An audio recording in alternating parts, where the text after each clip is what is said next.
Hello বন্ধুরা, flavours of SG কিচেনের আরও একটা নতুন ভিডিওতে তোমাদের সবাইকে স্বাগত। আজ আবারও একটা নতুন রেসিপি নিয়ে হাজির হয়ে গেলাম। তবে ভিডিওর শুরুতেই বন্ধুদের কাছে আমার অনুরোধ রইল চ্যানেলটা সাবস্ক্রাইব করে আমার পাশে থাকার জন্য, আর তার সাথে বেল আইকনটাও প্রেস করে নিও। তাহলে আমি যখনই চ্যানেলে কোনো নতুন রেসিপি আপলোড করব তার নোটিফিকেশান পৌঁছে যাবে তোমাদের কাছে। আজ হাজির হয়ে গেছি একটা মাটনের রেসিপি নিয়ে। আজ তৈরি করব মাটন কিমা। মাটন খেতে কিন্তু আমরা সকলেই ভীষণ ভালোবাসি। আজ মাটন কিমার একটা দারুণ টেস্টি রেসিপি তোমাদের সাথে শেয়ার করব।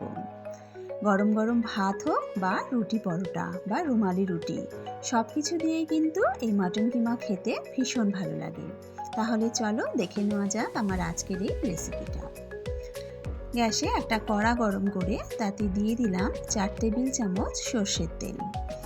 কিমা কিন্তু সর্ষের তেলে রান্না করলেই স্বাদটা বেশি ভালো হয়। এবার এতে দিয়ে দিলাম ছোট ছোট করে কেটে নেওয়া আলু।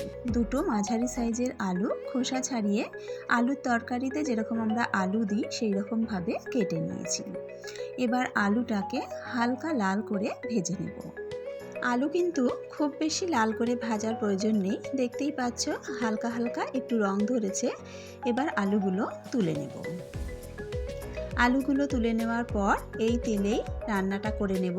এখানে ফোড়নের জন্য নিয়ে নিয়েছি 1 চা চামচ সাজিরে, 4টে লবঙ্গ, 10-12টা গোলমরিচ, 4-5টা দারচিনির টুকরো আর 2টো বড় এলাচ থেতো করে নিয়েছি। আমি এখানে বড় এলাচ ব্যবহার করেছি, তোমরা চাইলে কিন্তু ছোট এলাচও ব্যবহার করতে পারো। এবার ফোড়নটাকে ভালো করে ভেজে নিয়েছি। ফোড়ন থেকে বেশ সুন্দর গন্ধ বেরোতে শুরু করেছে।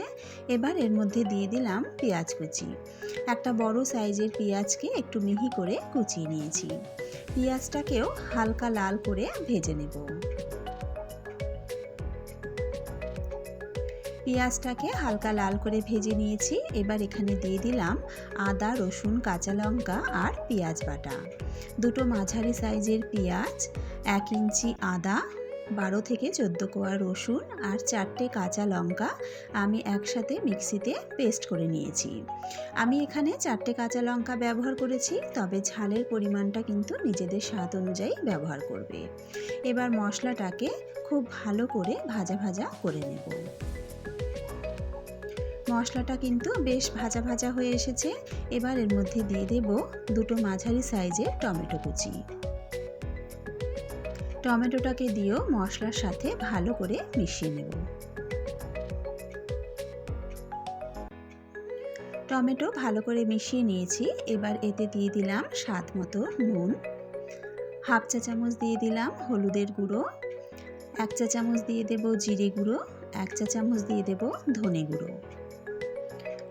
এবার মশলাটাকে ভালো করে মিশিয়ে নেব।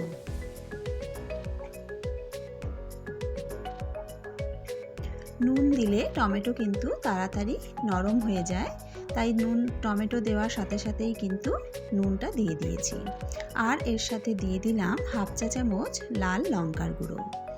যেহেতু 4টে কাঁচা লঙ্কা ব্যবহার করেছি তাই গুঁড়ো লঙ্কাটা কিন্তু কম ব্যবহার করেছি। এবার অল্প জল দিয়ে মশলাটাকে ভালো করে কষিয়ে নেব। মশলাগুলোকে খুব ভালো করে মিশিয়ে নিয়েছি। এবার লো আঁচে চাপা দিয়ে মশলাটাকে কষিয়ে নেব, তাতে টমেটোগুলো কিন্তু ভালোভাবে নরম হয়ে যাবে। 2-3 মিনিট পর চাপাটা তুলে নিলাম। দেখো টমেটো কিন্তু আগের থেকে অনেকটা নরম হয়ে গেছে। এবার ভালো করে মশলাটাকে কষিয়ে নেব।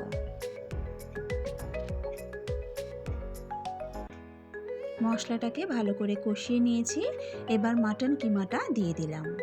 কিমাটাকে আমি ভালো করে ধুয়ে পরিষ্কার করে রেখেছিলাম।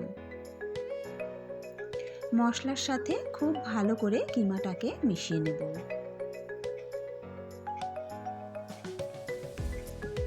মিনিট 3-4 সময় নিয়ে এইভাবে কিমাটাকে কিন্তু অনবরত নাড়াচাড়া করে একটু রান্না করে নেব।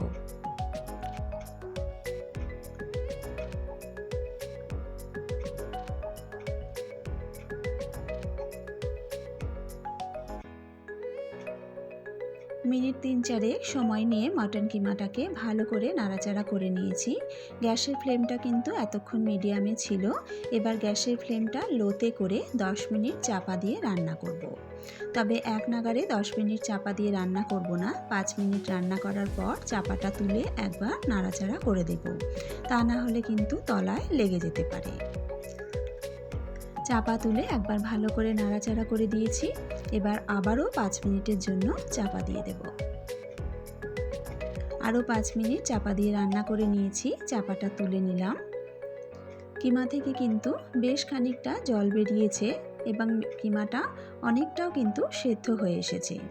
এবার আর চাপা দেব না, মিডিয়াম আঁচে কিমাটাকে আরও কিছুক্ষণ ভালো করে কষিয়ে নেব।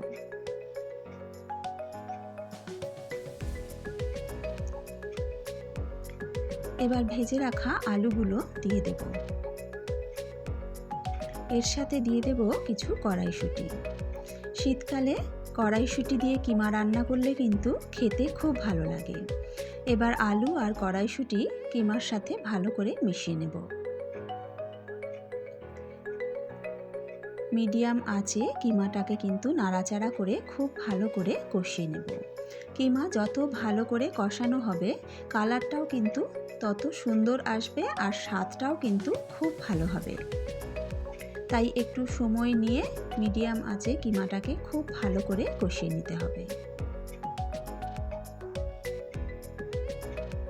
এবার এতে দিয়ে দিলাম হাফ কাপ মতো জল। কিমাটা একটু মাখো মাখো রান্না হবে, খুব বেশি গ্রেভি থাকবে না, তাই আমি এখানে হাফ কাপ মতো জল ব্যবহার করেছি। জলটাকে ভালো করে মিশিয়ে নিলাম। আলু সেদ্ধ হওয়ার জন্য যতটুকু জলের প্রয়োজন ততটুকুই কিন্তু জল দিতে হবে। এবার লো আঁচে চাপা দিয়ে 10 থেকে 12 মিনিট রান্না করে নেব।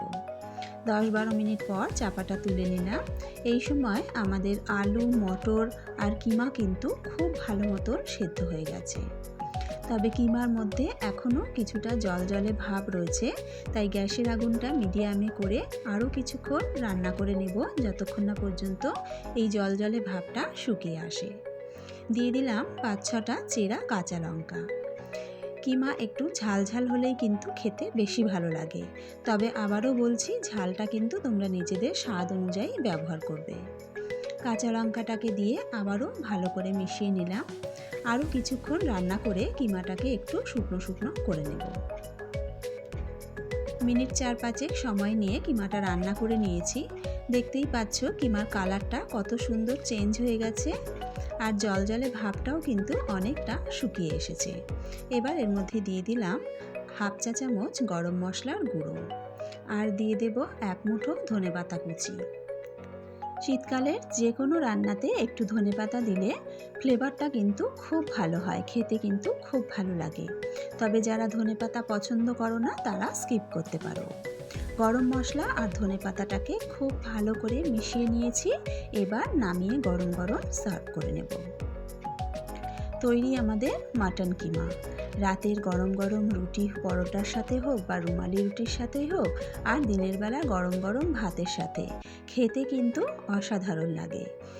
আমার আজকের এই কিমার রেসিপিটা তোমাদের কেমন লাগলো অবশ্যই কিন্তু কমেন্টস করে জানিও। রেসিপিটা ভালো লেগে থাকলে এইভাবে বাড়িতে কিন্তু অবশ্যই একবার ট্রাই করে দেখো, খেতে খুব ভালো লাগে। আশা করি তোমাদেরও খুব ভালো লাগবে। ভিডিওটা ভালো লেগে থাকলে লাইক ও শেয়ার করে দিও। আজকের ভিডিও এখানেই শেষ করছি। আবারও হাজির হয়ে যাব একটা নতুন রেসিপির সাথে।